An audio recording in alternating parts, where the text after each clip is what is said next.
Shalom, welcome to the Jewish Task Force, J.T.F. I'm Chaim ben Pesach, and we have another program with the great David ben Moshe. On this program, we're going to discuss why there can never be peace between Jews and Muslims. Impossible. The Islamic religion doesn't permit that, and it would be an impossibility. Islam itself is invalid and illegitimate if there's peace with the Jews, or if the Jews still have a Jewish state. Israel must be destroyed, God forbid, and the Jews must be annihilated under Islam for Islam to even be valid. And we're going to explain all of that. Otherwise, Islam doesn't exist as a religion, so the Muslims can never accept Israel under any circumstances. But before we get to all of that, as well as a lot of other news, this program is dedicated to Refuah Shlema, complete recovery for Sharon Mitman, Shlomo ben Sarah, Dorit bat Sarah, Ruven ben Shoshana, and Ruth bat Sarah, and to Ilui Neshamot, elevating of the souls for Malka bat Meir, Allegra bat Shlomo, Daniel Nankin, Victor Chazdai, Pesach Zeb ben Dov, Lunita Adler, Shifra Hoffman, Ruven Hoffman, Barry Hoffman, Harab Mir Kahana, Rav Binyamin Kahana, Tzipora Fegi Bat Liba, Yosef Ben Meir, Robert Mittman, Dennis Shore, Helen Friedman, Charles Zolat, and Yair Levine. There can never be peace between Jews and Muslims. Impossible. Because according to Islam, the Jews are imposters. The children of Israel that are described in the beginning parts of the Quran, in the earlier chapters, are Muslims. And the Jews came in and the Jews changed all of that. They lied about the prophet and they lied about the Muslim prophets. Moses, according to Moses, Abraham, Isaac, and Jacob were all Muslim prophets. Jesus, by the way, and the Christians, the Christian figures in the Christian Bible are also Muslim prophets, and the Christians lied as well. Christianity also is completely invalid according to Islam. The Muslims say that there was never a Jewish presence in the land of Israel. The Jews were never in the land of Israel. Jews were never there. The Jews just made it up. There was never an ancient Israel. King David and all the kings were all Muslims. And all of this is a lie. The Holy Temple, Beit HaMikdash, the Holy Temple in Jerusalem, was never there. The Al-Aqsa Mosque was there 10,000 years ago, according to the Quran. The mosque that's in Jerusalem that they built, of course, that they built in much more recent history, that was there 10,000 years, according to the Quran.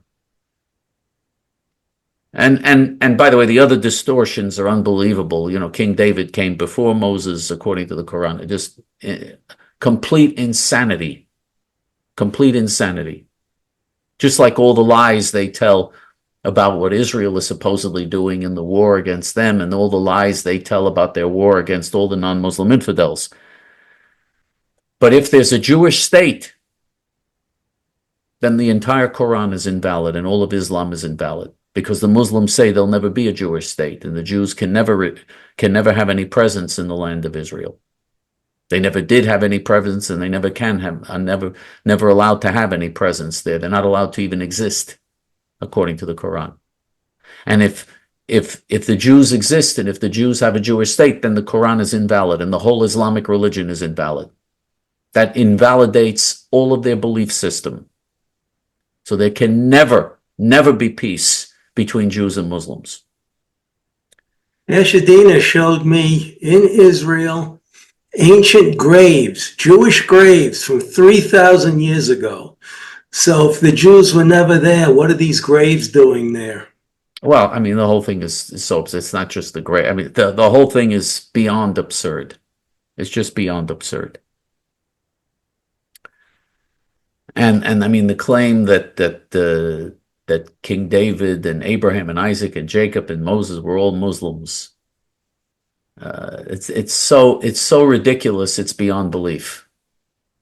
Islam existed before Muhammad. There was a religion before. They claim Islam always existed. That Muhammad was just the latest prophet, but that Islam always existed. Just nuts, completely insane. And 2 billion people in the world believe in this insanity. They follow it, they believe in it, and there can never be peace between Muslims and it's not just Muslims and Jews. There can never be peace between Muslims and Christians, because if Christianity is permitted to exist, then Islam has no validity. And not only Christianity, if any non-Muslims continue to exist, there can never be the acceptance of non-Muslims. Non-Muslims are not allowed to exist. The whole world must be Islamicized. Temporarily, non-Muslims can live under dhimmi status, which means inferior, as persecuted minorities. That can be temporarily until the Muslims are able to be strong enough to conquer the whole world and force everyone to become a Muslim. And again, there are only one of two solutions in the end, according to Islam. Only one of two solutions for every human being on this planet. Either they become Muslim or they be slaughtered. Either death, genocidal death, or they agree to accept the Islamic so-called religion. One or the other. And so in a situation like that, this is not an issue of territory or who has this land or that. This is an issue of survival. It's either the Muslims win and then the Jews are wiped out, God forbid, and all non-Muslims in the world eventually are wiped out as well. Either that happens, or the Jews prevail against the Muslims and defeat them, remove them from the land of Israel. Those who are committed to destroying the Jews and the enemies are removed from the land of Israel, and Israel liberates its entire homeland. Either one or the other. Those are the only two possible solutions. There are no other solutions. There can be no compromise on these issues. Any compromise would mean the end of Islam. The Islamic religion doesn't exist and has no validity if there's any compromise. If Israel was 1 square mile, if Israel was just one synagogue in Tel Aviv, that's what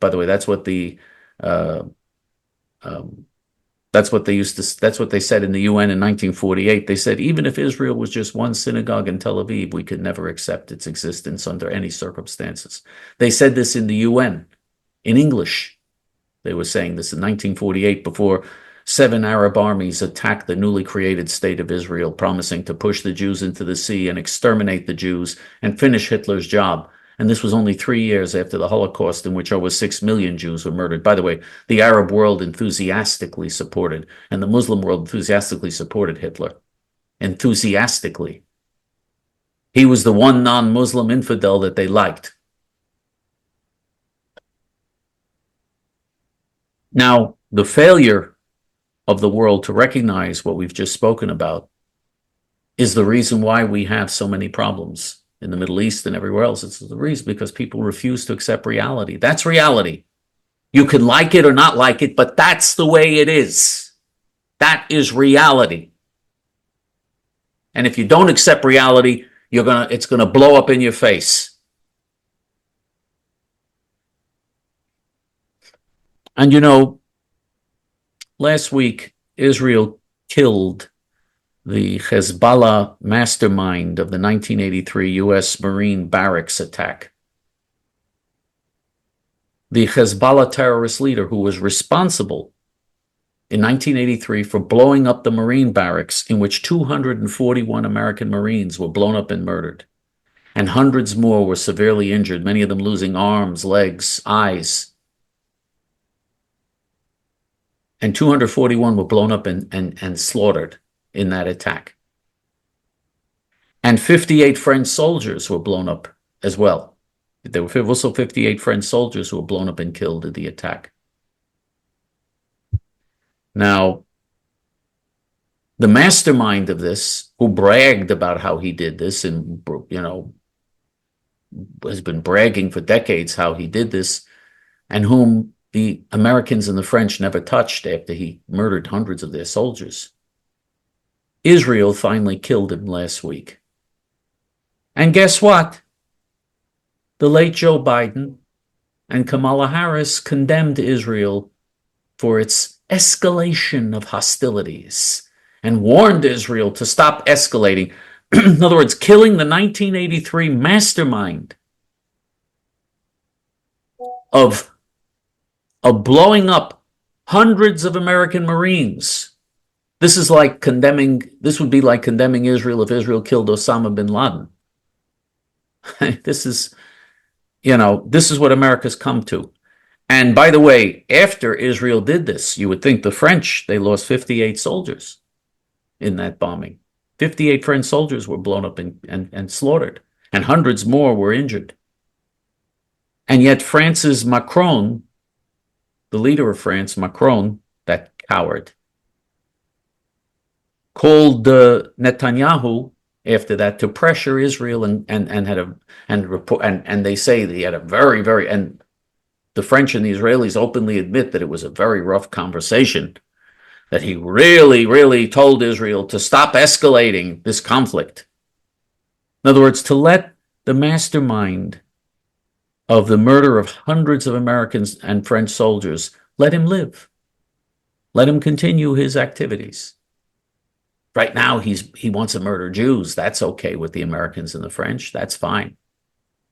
Just like it was fine for the Americans and the French when 6 million Jews were murdered during the Holocaust. That was fine. In fact, the French themselves murdered 250,000 Jews. They're the ones that rounded up the Jews in France. They were such cowards during the World War II. And in World War I, they were cowards. They rounded up 250,000 Jews and handed them over to the Germans to be sent to Auschwitz and the concentration camps. 250,000 French Jews were murdered by the French. And now General the French... Patton said, I'd rather have a German division in front of me than a French division in back of me. Mm. Well, the French didn't even fight back at all. Not at all. It was they had a bigger standing army. France had a bigger standing army than Germany. France's army was bigger and better equipped than the German army. And the Germans went in and took over all of France without even a fight. Not even a single shot was fired in Paris. They just took over Paris and the Parisians were crying when the German army was walking through Paris. They were crying, but nobody ever thought of fighting back. Cowards. And they're calling Israel and demanding that Israel surrender and commit suicide, lie down and die. That's what the world wants the Jews to do, lie down and die, so they could have another Holocaust museum, this time for the Jews of Israel, God forbid. And so this is the situation that confronts not only Israel, but the world.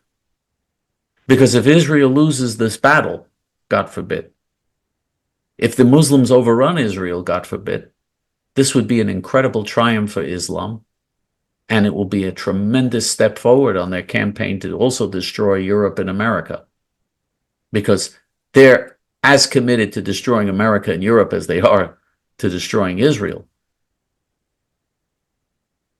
Of course, the fact that there's a Jewish state now in the middle of the Muslim world, Israel's a Jewish state and living among Muslim countries, this is completely unacceptable to Islam. That you have a Jewish state living next to Muslim countries? That you have a Jewish state at all is completely unacceptable to them. And that Jews even breathe is unacceptable to them.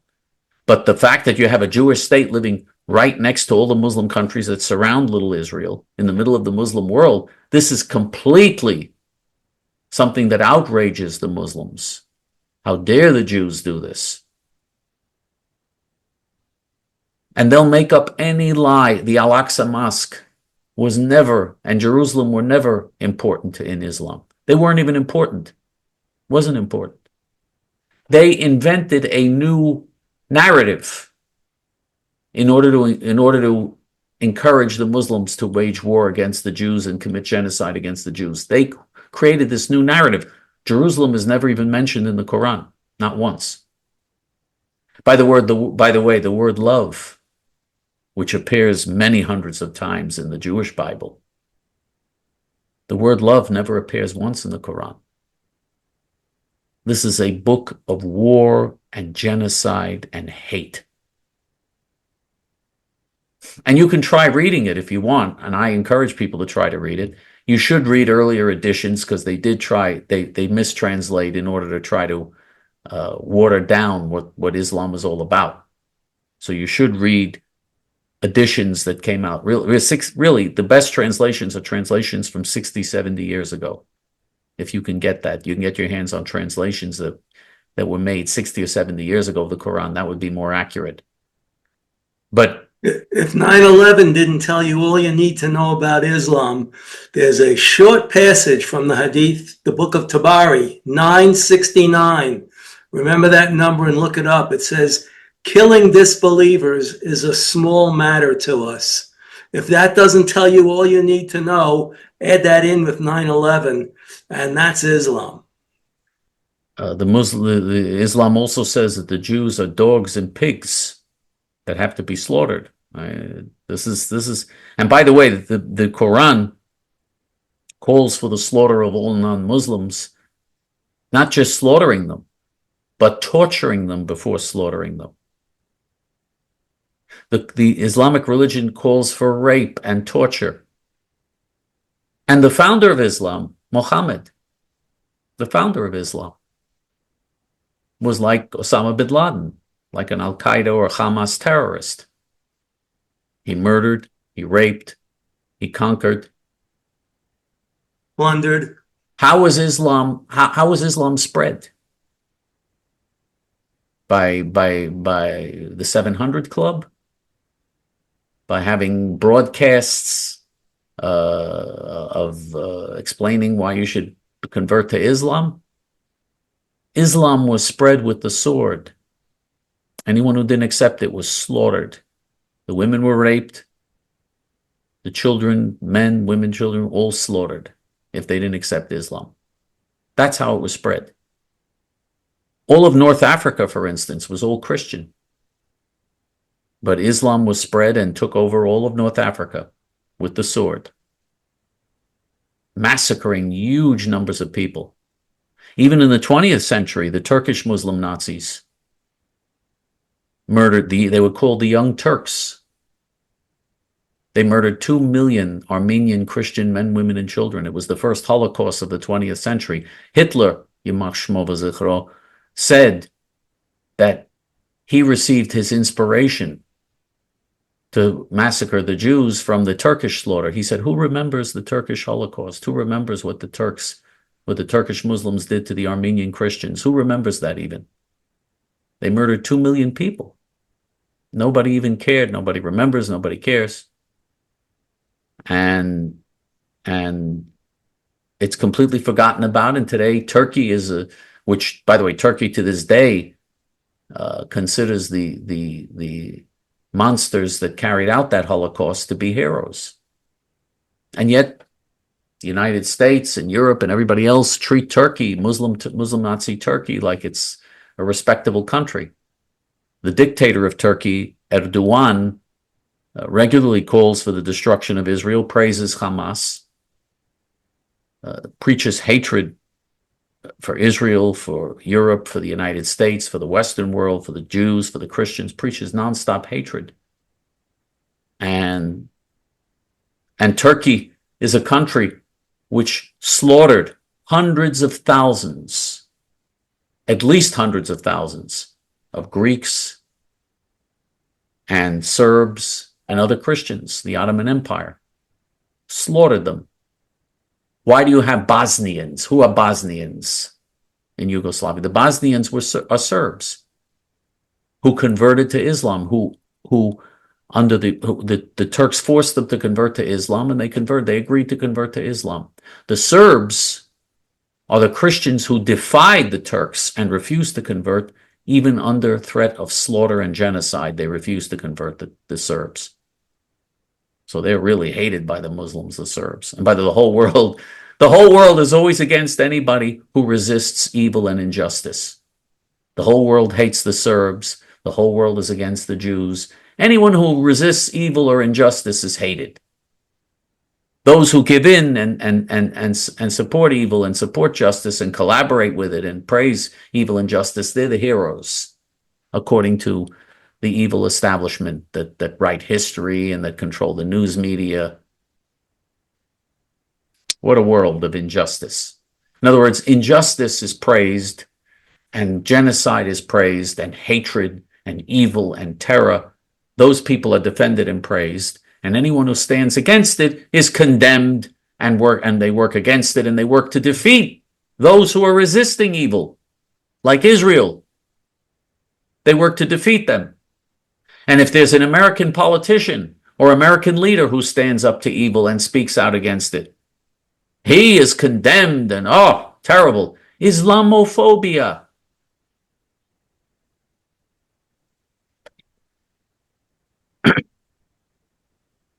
Yeah, what happened after 9/11? We will never forget. We forgot by 3 weeks later. And the government even quicker. They started bringing Muslims into this country. Muslims have no place in this country. They don't belong here. They're totally contrarian to our Constitution, our laws, and our culture. The Muslims of Saudi Arabia are the ones who carried out the attack on 9/11. The Saudi Muslims. And today, America and Israel are saying they want a normalization agreement with Saudi Arabia to enable Saudi Arabia to have nuclear bombs. The country that carried out 9/11 is going to have nuclear bombs? And by the way, to this day, the Saudis continue to preach hatred against non-Muslims. To this day, all the maps in Saudi Arabia, there is no Israel. It's all Palestine, which of course never existed. In other words, all the things that are true about the Muslims, they say about the Jews. They say there was never an Israel, there were never Jews in Israel, that the Jews were never there. The truth is there was never a Palestinian people, there was never a Palestine. What they say about the Jews is true about them. And then they accuse Israel of genocide. They are the ultimate perpetrators of genocide. Over and over again, the Muslims, and openly preach genocide. Everything they say about the Jews is true about them. And yet, no one exposes this. I don't know how many other people tell you what J.T.F. tells you. Nobody exposes it.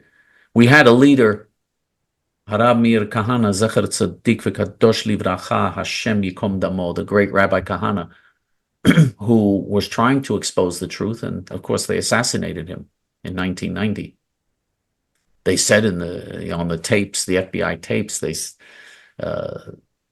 Sheikh Rahman, who was the head of that gang, Al-Qaeda gang that did that, and El Sayed Nosser, Egyptian Muslim Nazis, they said that they had to eliminate Rabbi Kahana before they began their campaign of terror, before they carried out their campaign of terror. They had to eliminate Rabbi Kahana first, they said. And by the way, who wanted to provide bail for El Sayed Nosser? Osama bin Laden.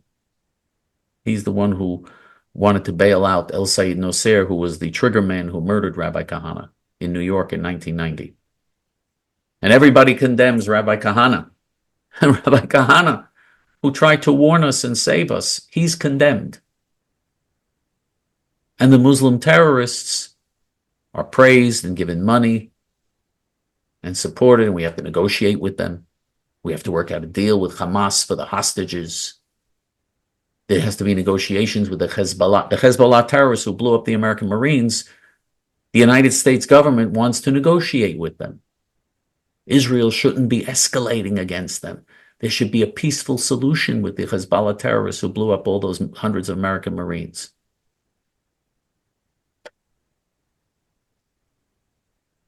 And by the way, Hezbollah openly says that their goal is to exterminate all non-Muslim infidels. So does Hamas. They openly say that in Arabic. Hezbollah also, together with the PLO and Fatah, murdered 300,000 Lebanese Christians. They committed a Holocaust against the Christians in Lebanon. 300,000 were murdered in the 70s and 80s. Brutal massacres, whole villages wiped out.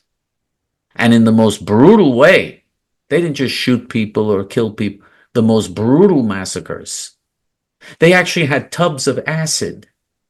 They created big tubs of acid and they threw people in tubs of acid to kill them so that acid would eat their skin, would eat the skin off of their bones. That's what they did to Lebanese Christians. Lebanon was a mostly Christian Arab country, but because of Muslim immigration and Muslims killing Christians, today it's a Muslim country and it looks like hell. And because of the high Muslim birth rate, the Muslim birth rate was much higher than the Christian birth rate. So the Muslims, Lebanon was carved. Lebanon has no legitimacy, by the way. By the way, Lebanon is part of it, the land of Israel. And the Jews should take over Lebanon and throw all the Muslim Nazi terrorists out, together with their supporters.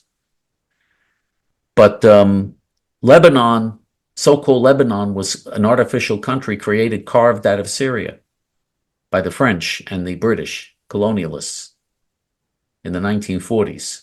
Lebanon never had any legitimacy, never existed.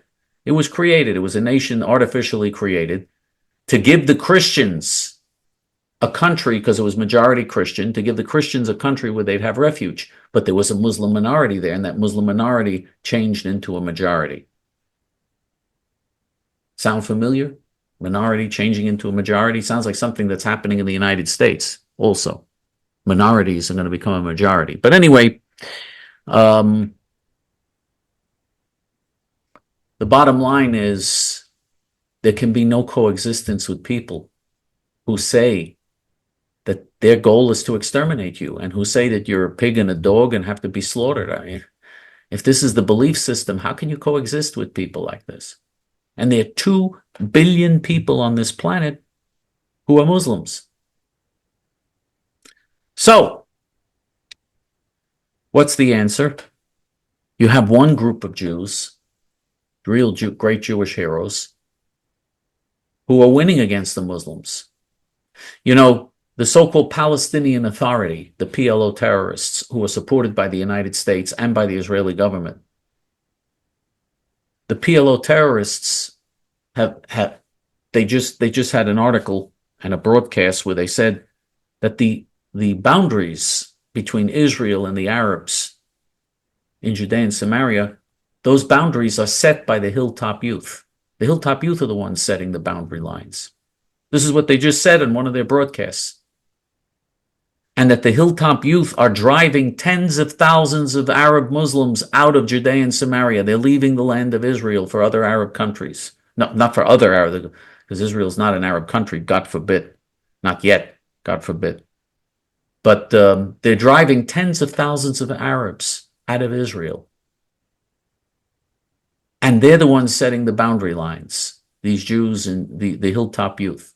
That's what the Arab Nazis themselves, the Arab Muslims themselves say in their media. Is that a bad thing? I'm asking you. If you think it's a bad thing, don't support the Hilltop youth. You think it's a bad thing that they're driving the Arabs, that Arabs are being driven out of Israel, then don't support the Hilltop youth. You want the Arabs to stay there, millions of Arabs who want to destroy the Jews, push the Jews into the sea. If you think that's good, they should stay there, then don't support the Hilltop youth. But if you think that it's good that at least someone is standing up heroically, courageously, putting their lives on the line, together with their families, living in communities facing this terrorist threat, if you think that this is an example that is good for the world, then you have to support the Hilltop youth, Jews and righteous Gentiles. Their fight is our fight. They're doing what all of us should be doing. And yes, there should be a Hilltop youth in the United States as well. A Hilltop youth, and I'm talking about Gentile Hilltop youth. Gentiles who are patriotic Americans should form communities along the Mexican border to prevent the invasion of the United States. That should be happening in America. That doesn't exist in America. You have some ranchers and some local people there who try, but they They can't stop the onslaught. You need whole communities. You need thousands of pioneering communities to live there and decide, you know what? We're going to live here, even though it's inconvenient, even though it's in a remote area.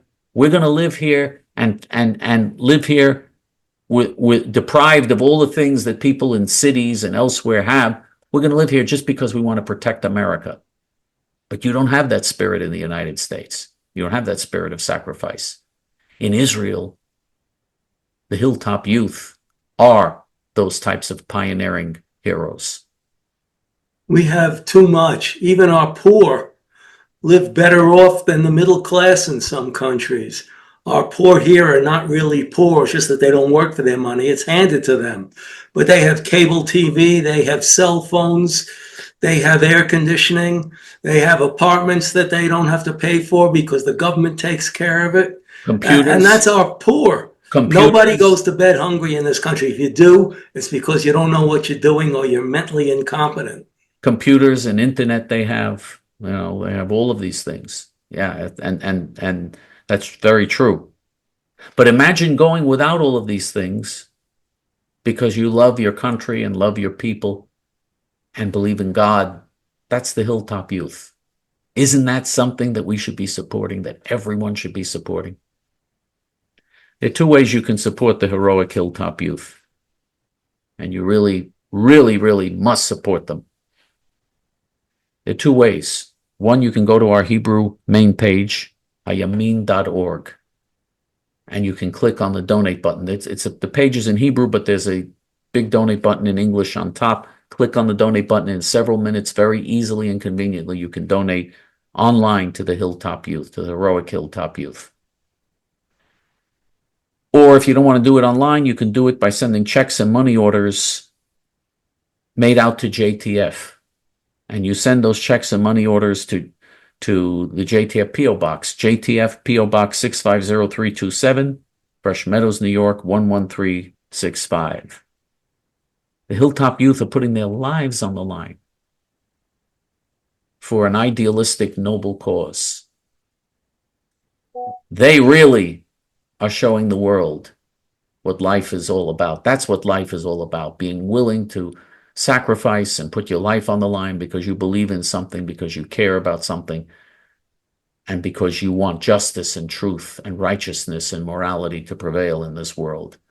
They are the example that is being set for the whole world. They're a light unto the nations and a holy nation and nation of priests that the Jews are required to be, that the Bible commands the Jews to be. They are fulfilling that. And we have to be there to back them up. Their fight is our fight. David? Well, I have something that relates to Islam, not really to do with Israel or America, but if you're flying on an airline, a Muslim airline, and you're not a Muslim, you're insane. You remember a few years back in the South Pacific, one of those Muslim airlines took off and the pilot left the cockpit, I think, to go to the bathroom, and the co-pilot started descending the plane at a high speed so that the wings almost came off. And when the pilot came back, he wanted to know what was going on here. And the guy's yelling, Allahu Akbar, Allahu Akbar, Allahu Akbar, as he's killing himself and everybody on board. And the pilot's telling him, grab this and pull this back with me. Pull, pull, pull. But the co-pilot didn't, and the plane crashed. I think it was near Malaysia, or it might have been Malaysian Airlines. And I think they finally found the wreckage maybe 5, 6, 7 years later. And that's not the only instance. Egypt Airlines, the same thing happened. Hundreds of people were killed. I was just going to get into that. I have Dish TV. I got rid of DirecTV, and I have Dish, and they have the Smithsonian Channel. And a lot of their programs are air disasters.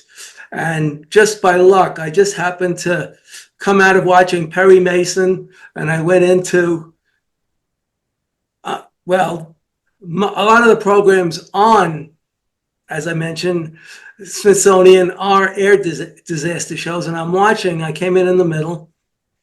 This crew had another crew in back of them because it was a long flight and the first crew might get tired.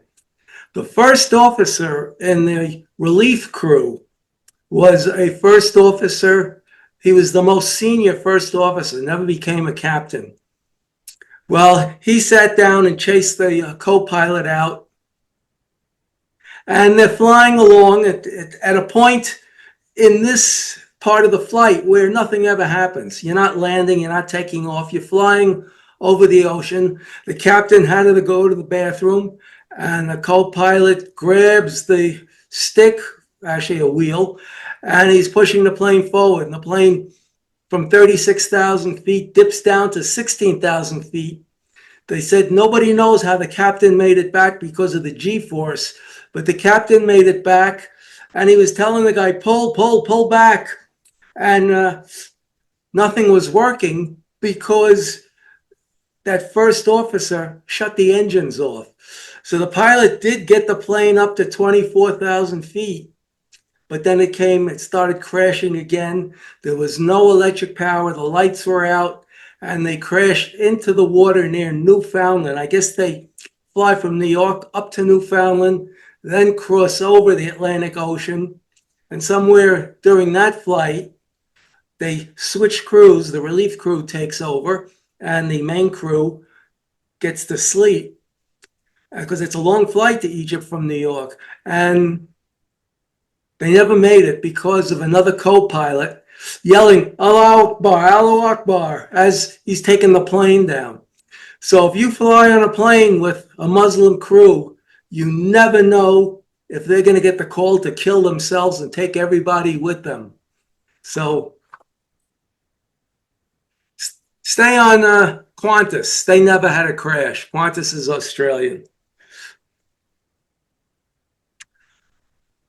Meanwhile, back to the election here in America. 28% of all Democrats in a poll, so it could be off by a little, say the country would be better off if Donald Trump were assassinated. These are people that want to kill for political reasons. This Democrat Party is not Democrat, it's not liberal, it's not progressive. It's a toss-up between communist and anarchist. And I don't see what they have against Donald Trump. What did Donald Trump do that was so bad his first term? All we hear from the regular Democrats is that he's going to destroy our democracy. All I hear is our democracy, our democracy. I don't know what the hell they're talking about, our democracy. But Trump is going to destroy our democracy. Are they forgetting? Do they think the American people are so stupid? Well, yeah, I guess.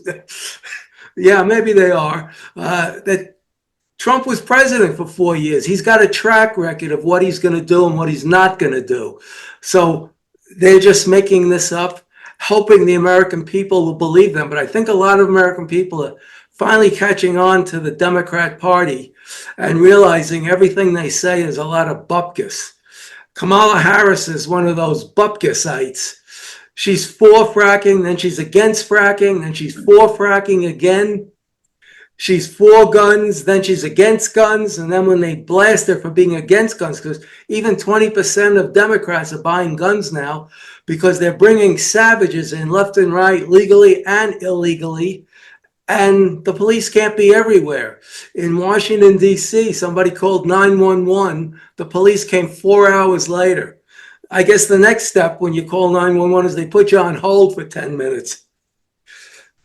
Well, Kamala Harris, the latest thing is, I'm a gun owner too. I wouldn't be against guns. Yeah, right. Guns for her. Guns for me, but not for thee. And if you get these Democrats that tell you all the crimes committed with guns, you respond by saying, well, why aren't these criminals locked up? Every time somebody uses a gun, they come out with a rap sheet that's 2 pages long. Well, why are these people walking the streets? Why aren't they in prison? Why aren't prison sentences much longer to take you off the street, make the streets safe? So, and then the bail is so low, they're back out on the street in 2 minutes. That's if they're charged. Many of the big city DAs who are Soros supported don't even charge people for crimes. Like Kamala Harris did when she was in Yeah, yeah. Francisco. Same thing. 67% of carjacking, which is on an uptick, nobody's charged. Carjackers as young as 12 are stealing people's cars. You have to find out your local laws and see if you can carry a gun in your car. Carry a small one. I don't want to be a commercial for somebody, but Springfield Armory makes a gun called the Hellcat. It's a compact 9mm. It holds 11 shots, 13 shots, or you could buy the optional magazine, which holds 15 shots, plus one in the chamber for all of those. So it'll fit in any little pocket in the car. If your local government allows self-defense and allows you to carry a gun, get the Hellcat. It's quite an advanced model. A few years ago when it came out, no other gun could touch it. The others finally caught up, and the Hellcat's a little expensive, but if you can afford it, that's the gun to keep in your car. And not only do we have these Democrats that want to assassinate Trump or take your guns away, which is unconstitutional. One more thing you could say to these Democrats, if you ever catch them in a speech and then they have questions and answers, after you ask them, why aren't you locking up criminals? You could say to them that they want to have it so that if a thief steals your gun and then uses it in the commission of a crime, you're responsible. Now that's unconstitutional. You say to them, well, what if somebody steals my car and hits somebody and kills them?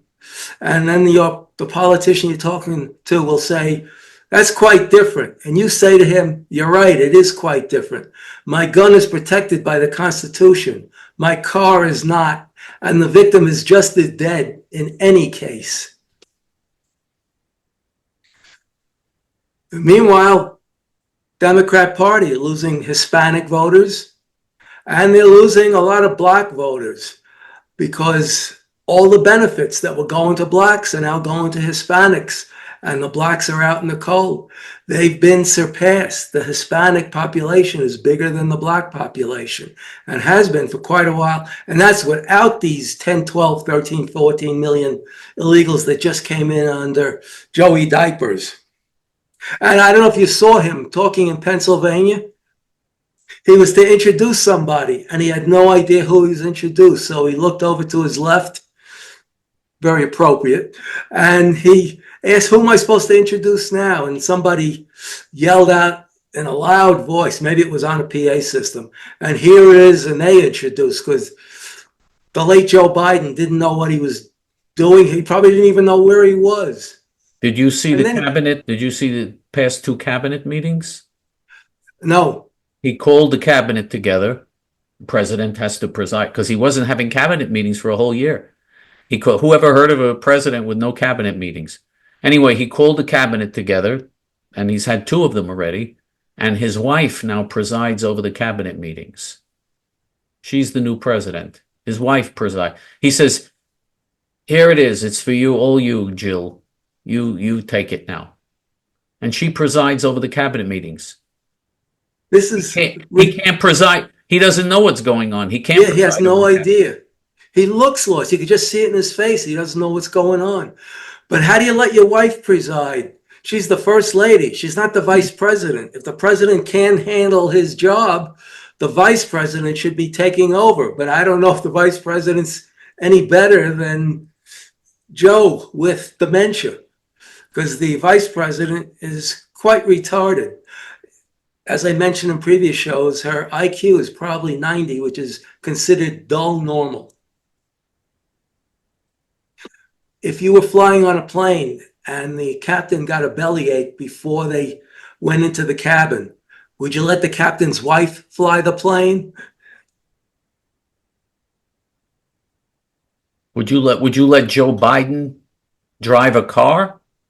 Would you sit in the back while Joe Biden is driving the car? Would you trust him to drive the car? I wouldn't trust Kamala Harris to drive the car either.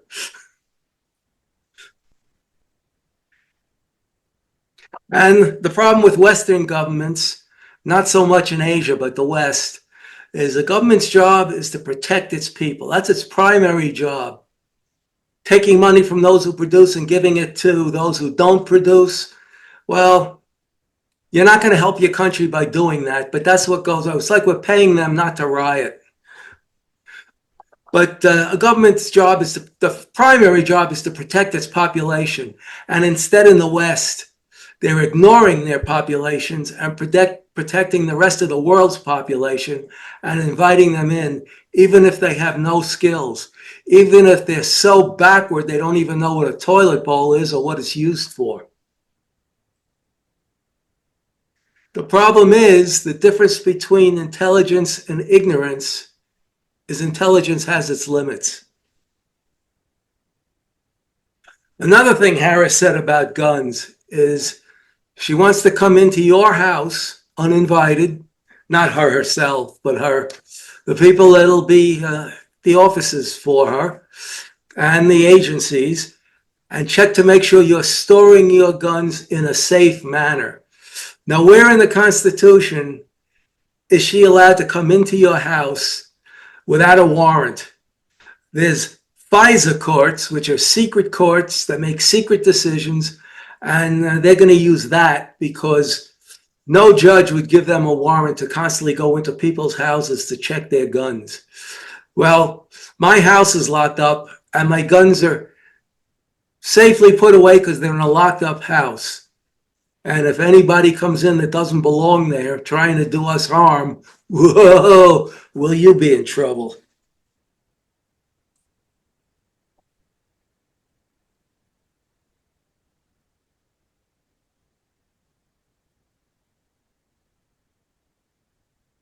I was watching, this is just a little lighter moment. They have these videos on YouTube where people react. They watch Casablanca, they watch Field of Dreams, they listen to music.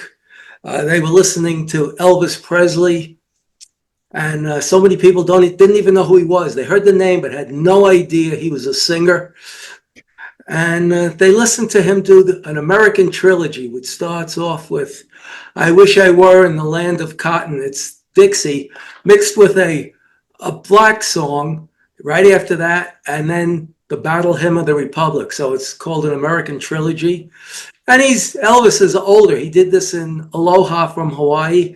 And his voice is actually even a little deeper and better than it was when he was young and singing rock and roll.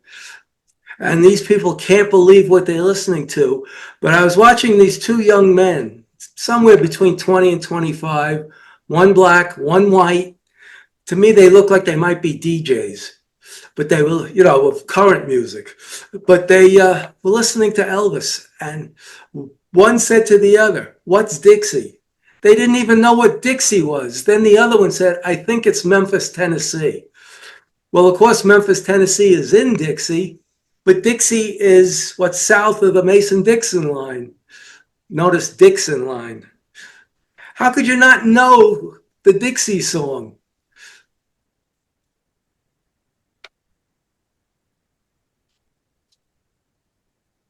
And it shows how stupid our young people are, as we've given you examples in the past. They have no idea of multiplication, division. They know simple math, simple addition, simple subtraction. They have no idea when you ask them any question related to multiplication or division. And this, when we pass and move on, this is going to be our country. And on a brighter note, I want to leave you on a brighter note. Corporations, many of them, first they started refusing to hire Harvard and Yale graduates. You would think that would be the premium that they want. But first, that's who they started with. Now they don't want any college graduates because they don't want people who need safe spaces. They don't want people who are going to scream at things they don't like. They don't want people who are going to make trouble. Their job is to make profits for the shareholders. Unfortunately, this is not all corporations. A lot of CEOs now have gone woke, and they're doing what's the next step beyond politically correct.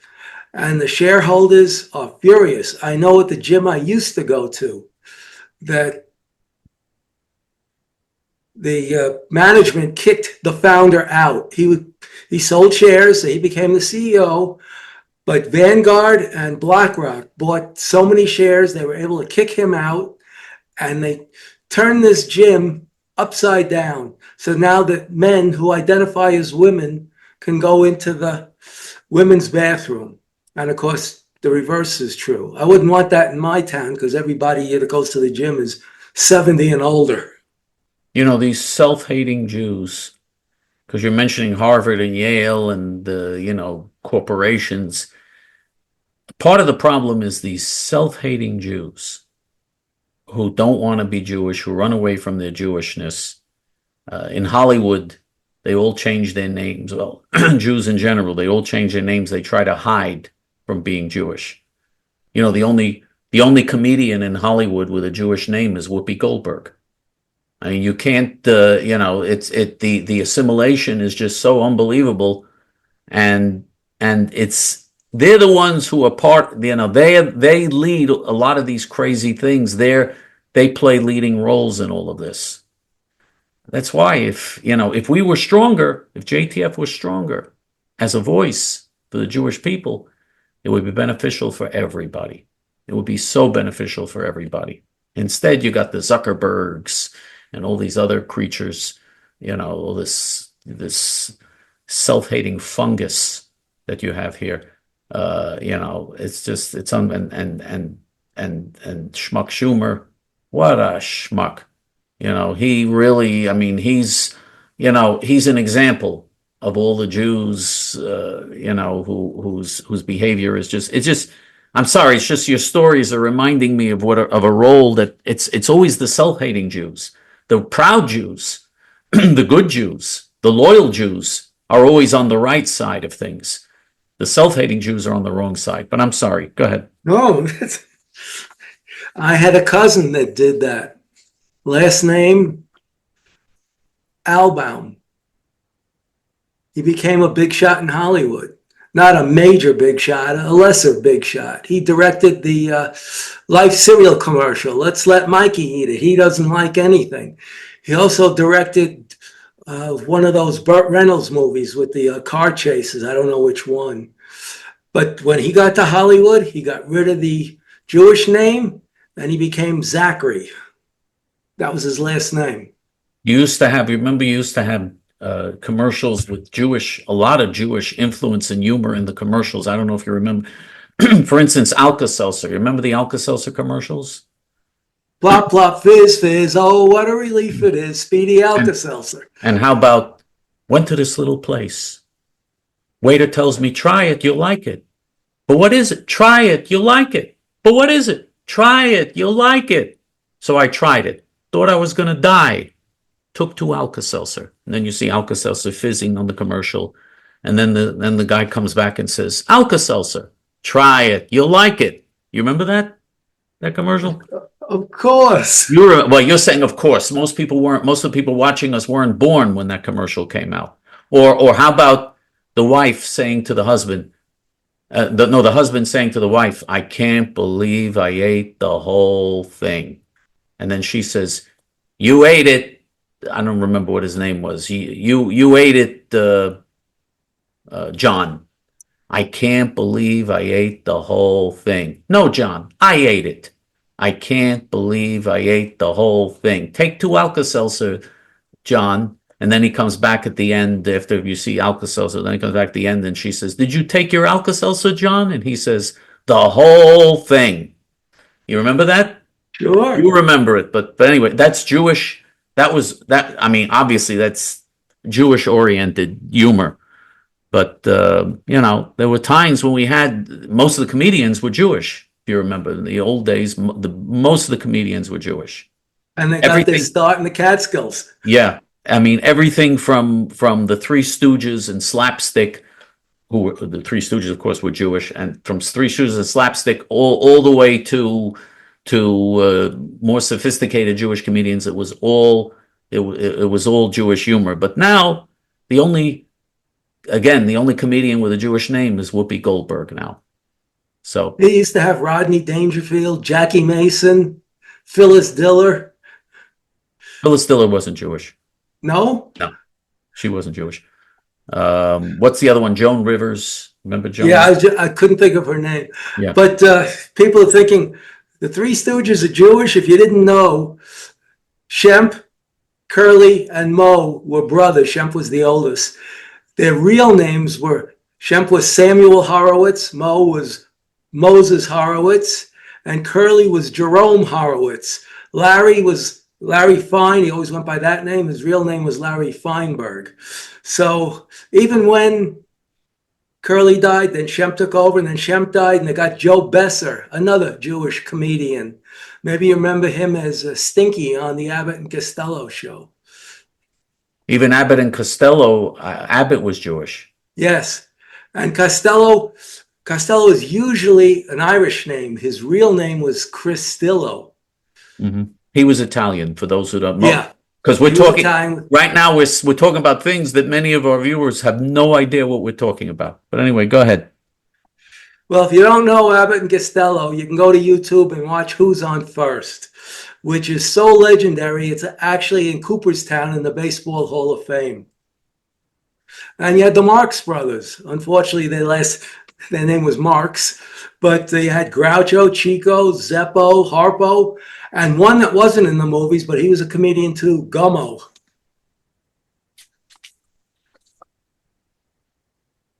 And then how about Marty Allen and Steve Rossi? Marty Allen. So the list of Jewish comedians. But there was a commercial. If you didn't see it on the internet, I don't believe it played on television. And this guy comes rolling this big stone wheel, and the guy asks him, "What's that?" And he said, "It's a wheel." He said, "What does it do?"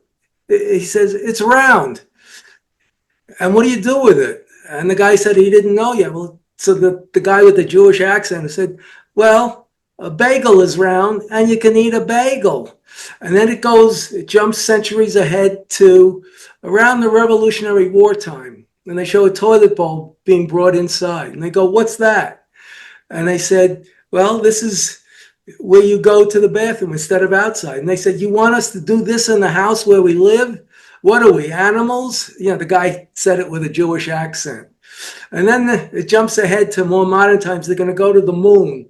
And the guy with the Jewish accent, "You're going to go to the moon. It's too far. It's too far." This was actually, and there were more scenarios that I can't remember, but it was a great commercial. I especially like the one with the wheel, where the guy said it's round and it rolls, and the guy said, "So does a bagel and I can eat it." He said it with a slight Jewish accent. So that's a commercial I could watch over the program. By the way, But Ronald, that's all I have for today. Stay off of Muslim airlines. If you hear a Muslim name going to be the pilot of your plane, take another flight. by the way, Ronald Reagan used the commercial, the Alka-Seltzer commercial. Even now, about a third of the Jewish donors to Trump, about a third of his money is coming from Jews. The Jews are 1% of the U.S. population, but they're about a third of the donors to Trump. But anyway, Ronald Reagan used that commercial when he won on election day. He got up, he said, "I can't believe we won the whole thing." He used that commercial. It was this was Jewish humor, and Jewish culture was just very much a part of things. And America was prosperous and growing at that time in every way, and was really the world's ultimate superpower. But anyway, everything was optimism. The future looks so bright. Yeah. Now, of course, we have a different culture, and what a nightmare. Well, I just wanted to say, for those who don't remember Ronald Reagan as president, at his inauguration, I don't know if you're going to know who this is. Ethel Merman sang "Everything's Coming Up Roses." Mm-hmm. A lot of people thought she was Jewish because she sounded Jewish, but she wasn't. She was Presbyterian.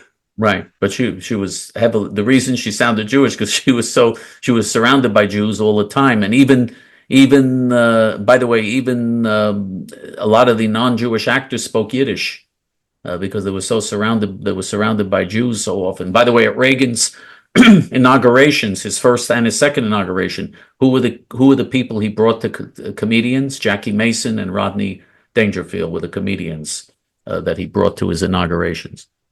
So two Jewish comedians. But anyway, James I Cagney forgot. spoke By the way, fluent Jewish. Rodney Dangerfield's real name was Cohen.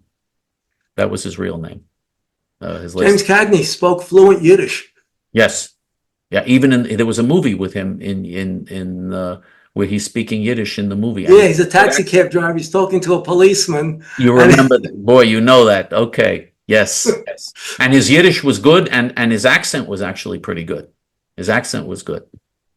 But anyway, that was then. Now is now, which is also a Jewish expression, by the way. That was then. Now is now. That's also a Jewish. That's another Jewish expression that they used to be used. But anyway, now we just have dirty language and rap and hip hop and just a complete degeneration of all the culture and everything else going downhill completely, and it's all going to come crashing down unless somebody wakes up fast.